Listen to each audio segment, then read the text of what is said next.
తీర్థయాత్ర కార్యక్రమానికి స్వాగతం.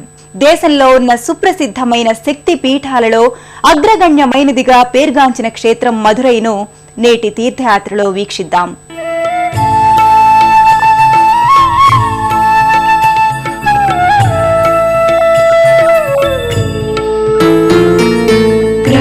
స్మరామి లలితా వదనారవిందం బింబాధరం పృథులమౌక్తికశోభినాసం ఆకర్ణదీర్ఘనయనం మణికుండలాఢ్యం మందస్మితం మృదుమదోజ్వల ఫాలదేశం.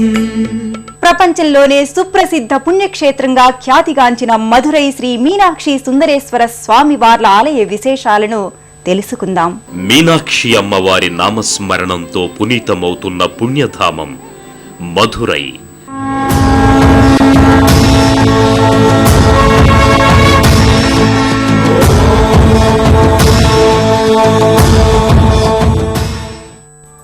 ప్రపంచ ప్రసిద్ధిగాంచిన ఈ పుణ్యక్షేత్రంలో సాక్షాత్తు మీనాక్షి అమ్మవారు సుందరేశ్వర స్వామి వారి సహితంగా కొలువై భక్తుల చేత నిత్య నీరాజనాలందుకుంటున్నారు.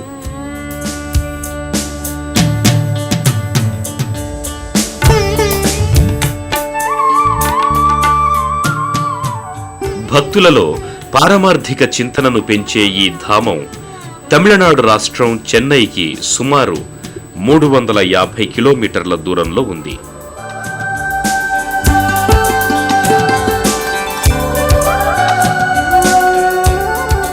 తమిళనాడు రాష్ట్రంలో రెండవ పెద్ద నగరంగా పేర్గాంచిన మధురై నగరం మీనాక్షి అమ్మవారు సుందరేశ్వర స్వామి వార్ల కొలువుతో మరింత పావనమయ్యింది.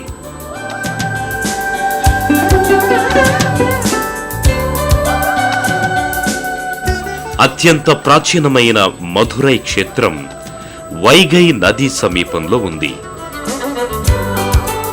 ప్రపంచంలోనే ఎత్తైన ఆలయ గోపురాలున్న క్షేత్రంగా విరాజిల్లుతోన్న మధురై క్షేత్రం 14వ శతాబ్దం వరకు పాలించిన పాండ్యన్ రాజుల రాజధానిగా ఉండేది.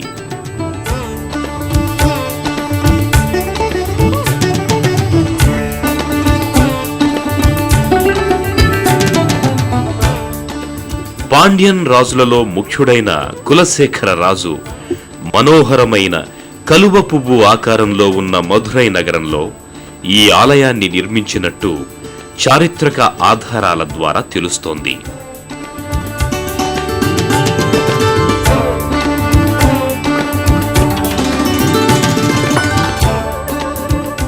కులశేఖర రాజు ఈ ఆలయాన్ని మొదట నిర్మించినప్పటికీ కులశేఖర రాజు అనంతరం పాలించిన నాయక రాజులు ఈ మీనాక్షి ఆలయ నిర్మాణ ఖ్యాతిని స్వంతం చేసుకున్నారు.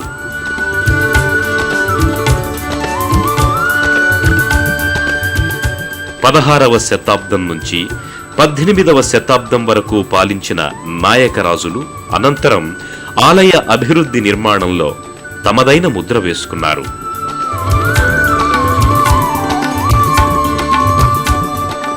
ఆలయ గోపురాలు అతి సుందరమైన శిల్పకళా సంపదతో దర్శనమిస్తాయి.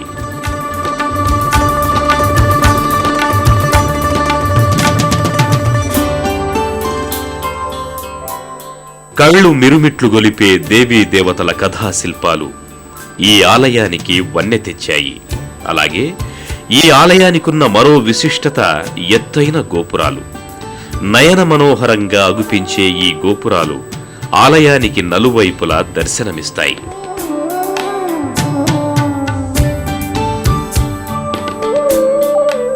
వీటిలో ఒక్క దక్షిణ గోపురం ఎత్తైనది.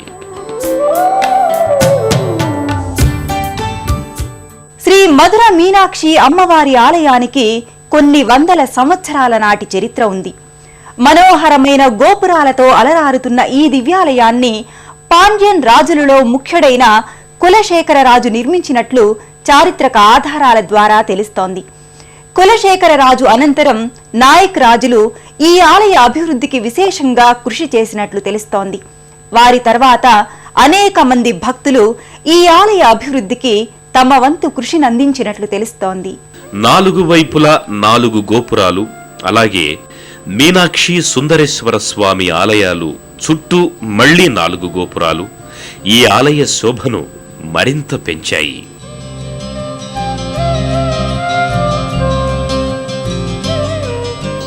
అతి ప్రాచీనమైన ఈ ఆలయానికి అనాదిగా ఎంతో చరిత్ర ఉంది. దేశంలోనే ప్రసిద్ధమైన ఆలయంగా ఖ్యాతిగాంచిన ఈ ఆలయాన్ని ఇస్లాం మతానికి చెందిన మలిక్ కపూర్ 1310లో ధ్వంసం చేశాడు. తమ మతానికి వ్యతిరేకంగా మరో మత వ్యాప్తిని సహించలేక ఈ దాడికి పాల్పడినట్టు తెలుస్తోంది.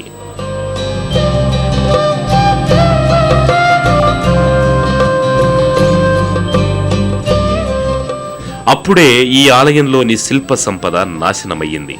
అయితే 14వ శతాబ్దం చివరిలో మధురై క్షేత్రం తిరిగి హిందూ రాజుల పాలనలోకి రావడంతో ఆనాటి నుంచి ఈ ఆలయానికి పూర్వపు శోభ వచ్చింది.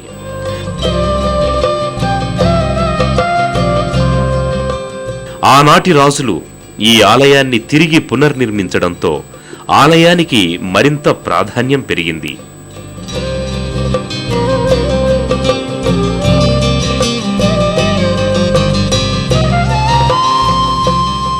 తిరుమలై నైకర్ అనే రాజు ఈ ఆలయ అభివృద్ధికి ఎనలేని సేవలందించినట్టు చారిత్రక ఆధారాల ద్వారా తెలుస్తోంది.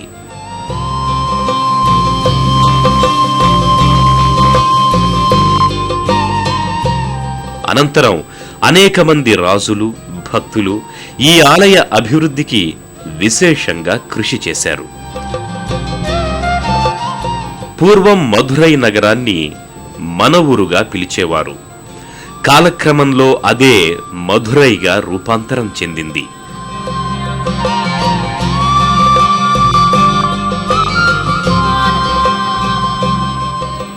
నిత్యం భక్తులతో రద్దీగా ఉండే ఈ ప్రాంగణంలో విఘ్న వినాయకుడు కొలువయ్యాడు.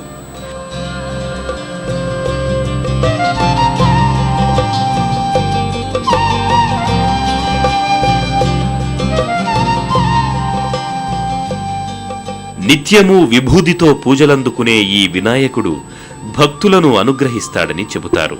ఆ కారణంగానే ఈ ప్రాంగణంలోకి వచ్చిన భక్తులు విఘ్న వినాయకుణ్ణి విభూదితో పూజిస్తారు.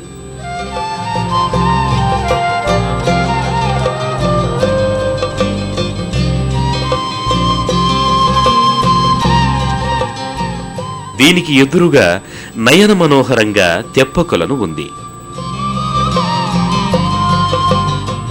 ఈ తెప్పకొలనులో బంగారు కలువ పువ్వు ఒకటి దర్శనమిస్తుంది.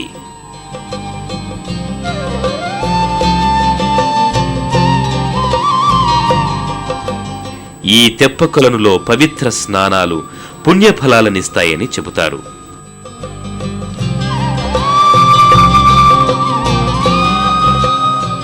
స్వామివార్లకు ఈ కొలనులోనే తెప్పోత్సవాలను నిర్వహిస్తూ ఉంటారు.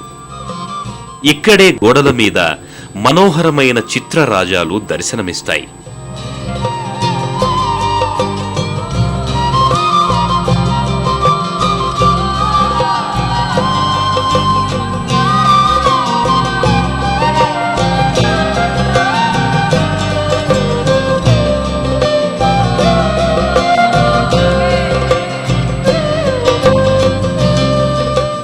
గర్భాలయంలోకి చేరుకున్న భక్తులు మీనాక్షి అమ్మవారి దివ్యమంగళ రూపాన్ని దర్శించుకొని భక్తి శ్రద్ధలతో చేతులు జోడిస్తారు.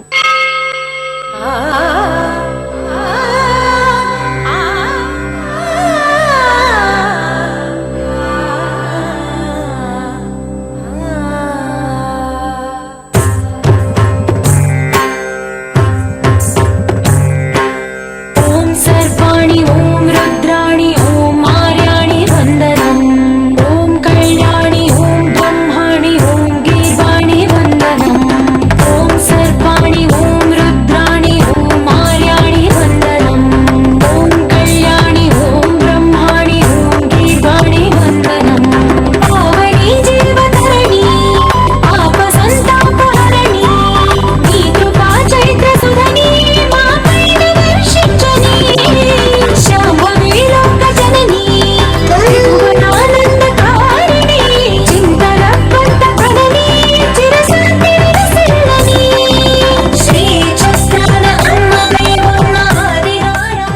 మధుర మీనాక్షి అమ్మవారి సువిశాల దేవాలయ ప్రాంగణంలోనూ మండపాలలోనూ అటు గోడలపైన ఇటు స్తంభాలపైన కనువిందు చేసే రమణీయ శిల్పాలెన్నో దర్శనమిస్తాయి. బ్రహ్మాణి ఓం గీర్వాణి వందనం.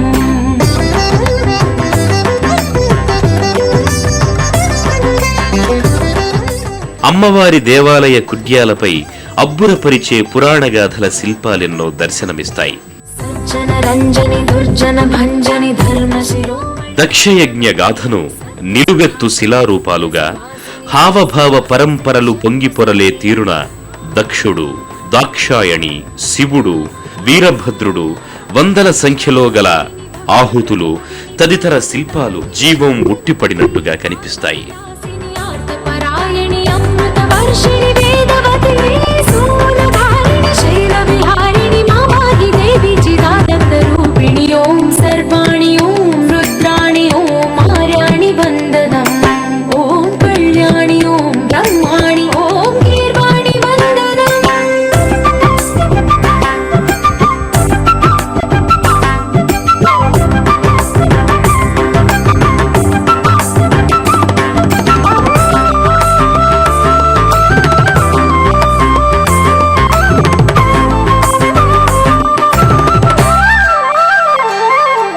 భగవతి భార్గవి భైరవి భ్రామరి మారి మనోహరి మూకాంబే. భక్తవ శంకరి భవనా శంకరి పరమ శివంకరి దుర్గాంబే.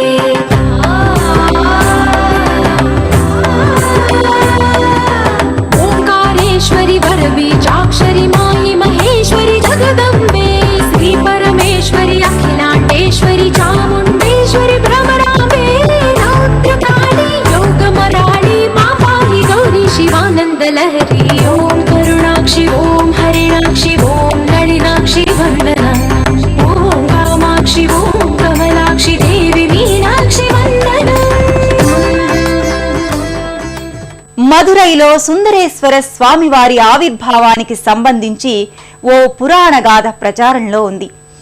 ఇంద్రుడు రాక్షసుడైన విరుధ్రను హతమార్చి ఆ హత్య వల్ల ఏర్పడిన పాపాన్ని పోగొట్టుకోవడానికి ముల్లోకాలలోని తీర్థాలలో స్నానం చేస్తూ వచ్చాడు. ఈ క్రమంలో పాంజనాడులోని కదంబ వనంలోని పుష్కరిణిలో స్నానం చేయగా అతనికి అంటిన పాపం ఒక్కసారిగా పటాపంచలైపోయిందట. ఈ విషయాన్ని గ్రహించిన ఇంద్రుడు ఆ కదంబ వనంలోని మహిమ ఏమిటో తెలుసుకోమని తమ సహచరులను పంపించాడట. ఆ వనంలోని ఓ కదంబ వృక్షం కింద శివలింగం ఉందని సహచరులు చెప్పారట. తన పాపం లింగరూపంలో ఉన్న శివదేవుడి వల్లే పోయిందని గ్రహించి ఆ శివలింగం ఉన్న ఆ ప్రాంతంలో ఓ విమానం ఒకటి కట్టించి స్వామికి పూజలు చేశాడు. ఆ శివలింగ మహిమ వల్లే మధురై నగరం దినదినాభివృద్ధి చెందిందని భక్తులు చెబుతారు.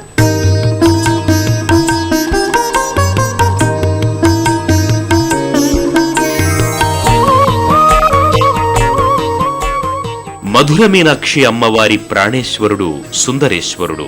భూతా యదా దేవి స్వర్గముక్తి ప్రదాయిని. త్వం స్తుతా స్తుతయే కావా భవంతు పరమోక్తయః. సర్వస్య గర్భాలయం బయట కుడివైపున గాయత్రి మాత, హృది సంస్థితే స్వర్గాపవర్గదే దేవి. దండాయుధపాణి, ఆయణి నమోస్తుతే. మురుగన్, కాష్ఠాదిరూపేణ పరిణామ. మీనాక్షి, సుందరేశ్వరుల విగ్రహాలు నయన మనోహరంగా కనపడతాయి. నారాయణి నమోస్తుతే. ఇక్కడే మహేశ్వర లింగాలు, మంగళమాంగళ్యే శివే సర్వార్థ. దీనికి ఎదురుగా నవగ్రహాలయం కనిపిస్తుంది. అంబికే దేవి నారాయణి నమోస్తుతే. సృష్టి స్థితి వినాశానాం. ఈ నవగ్రహాలకు రోజు వేలాది మంది భక్తులు జ్యోతి ప్రజ్వలన చేసి ప్రదక్షిణలు చేస్తుంటారు. నారాయణి నమోస్తుతే. శరణాగత దీనార్త పరిత్రాణ పరాయణి. సర్వస్యార్తి హరే దేవి. ఇదే ఆలయ ప్రాంగణంలో ఒక పక్క కళ్యాణ సుందరర్ ఆలయం ఉంది. విశాలమైన ప్రాంగణంలో ప్రశాంతంగా ఉండే ఈ ఆలయ గర్భాలయంలో శ్రీ మహావిష్ణువు సమక్షంలో శివపార్వతుల కళ్యాణం జరుగుతున్నట్టు ఉండే మూర్తులు భక్తులలో భక్తిభావాన్ని పెంపొందింపచేస్తాయి.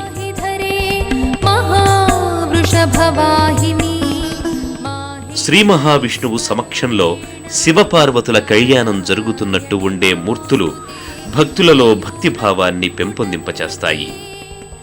నంది మండపం తూర్పు భాగాన అగ్ని వీరభద్ర, అఘోర వీరభద్ర, ఊర్ధ్వ తాండవర్, భద్రకాళి తదితర శిలారూపాలు భావ వ్యక్తీకరణ చేస్తున్నట్టుగా అగుపిస్తాయి.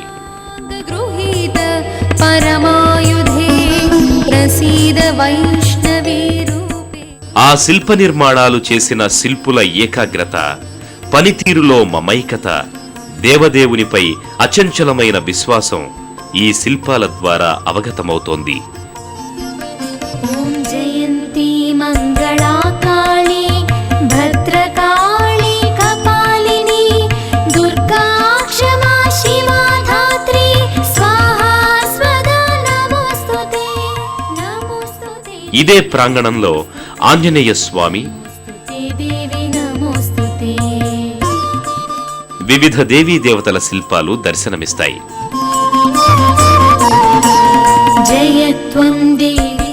ఆలయ ప్రాంగణంలో మరోపక్క 1000 స్తంభాల మండపం ఒకటి ఉంది. దళవాయి అరియనాథ ముదలియార్ 1569లో ఈ మండపాన్ని నిర్మించాడు. నమోస్తుతే దేవి నమోస్తుతే నమోస్తుతే దేవి నమోస్తుతే.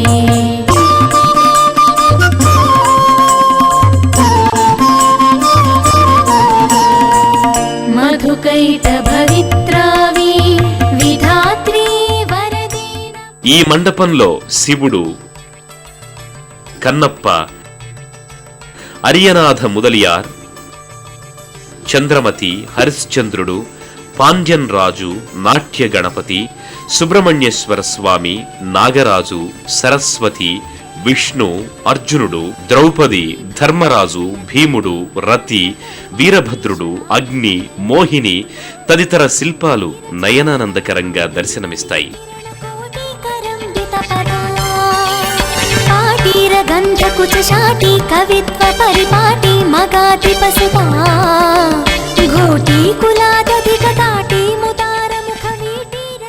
మధుర మీనాక్షి అమ్మవారి దేవాలయ పరిసరాలలో ఉన్న కదంబ వృక్షం అత్యంత మహిమాన్వితమైందిగా చెబుతారు.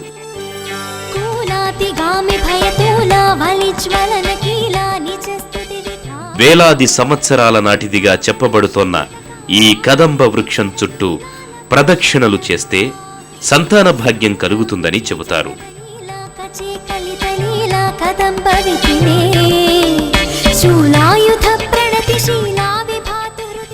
మధుర మీనాక్షి అమ్మవారి ఆలయంలో అమ్మవారికి భక్తులు రోజూ చేసే పల్లకీ ఉత్సవం నయనానందకరం. ఆ ఉత్సవ వేడుకలను మనము వీక్షిద్దాం.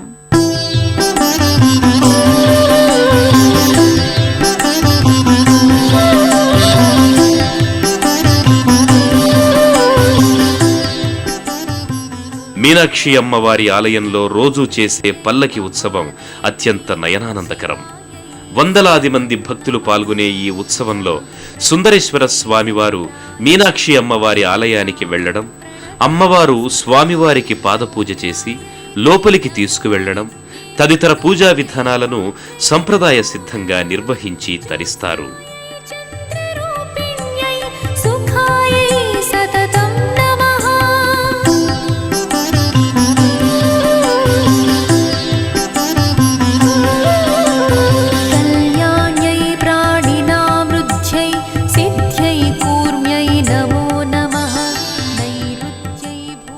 శ్రీ మధుర మీనాక్షి సుందరేశ్వర స్వాముల దర్శనం సర్వమంగళకరం. ప్రాప్తం ఉన్న వారికే ఆయా దేవతల దర్శన భాగ్యం కలుగుతుంది. సర్వే జనా సుఖినో భవంతు. దేశంలోని ఏ ప్రాంతం నుంచైనా తమిళనాడు రాష్ట్ర రాజధాని చెన్నైకి వివిధ మార్గాల ద్వారా చాలా సునాయాసంగా చేరుకుంటారు. అక్కడి నుండి చెంగల్పట్టు, తిరుచిరాపల్లిల మీదుగా మధురై పుణ్యక్షేత్రానికి చేరుకుంటారు. అమ్మ జగజ్జనని మధుర మీనాక్షి అనగానే వచ్చి అభీష్టాలను నెరవేర్చే తల్లి మీనాక్షి. అలాగే తండ్రి సుందరేశ్వర అనగానే వచ్చి సమస్త కోర్కెలు తీర్చే కరుణామయుడు సుందరేశ్వరుడు. ఆది దంపతులైన ఆ ఆది దేవతల కరుణా కటాక్ష వీక్షణాలు అందరి మీద ఉండాలని కోరుకుంటూ మరో తీర్థయాత్రలో మళ్ళీ కలుసుకుందాం. నమస్కారం.